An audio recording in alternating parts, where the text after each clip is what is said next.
What's the creepiest thing you've ever found in your family's old photos? When my grandmother passed away, my family gathered at her house to clean out her things. While sorting through a dusty old box, I found an old photo album. It was full of pictures from her childhood, blurry black and white shots of people I didn't recognize. But one photo stood out.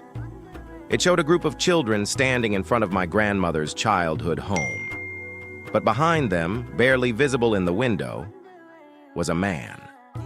His face was pale, his eyes too dark, his mouth twisted in an unnatural grin. "Who's that?"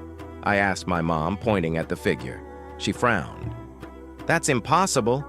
That house burned down before I was born. No one lived there after that." Confused, I flipped the photo over.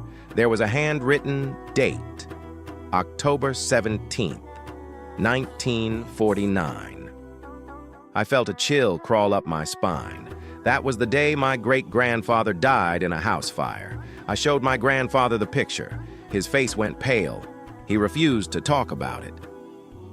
That night, as I was lying in bed, I had a nightmare. In my dream, I was back in my grandmother's house. The old photo album was open on the table, and in the picture, the man was no longer in the window. He was standing behind me.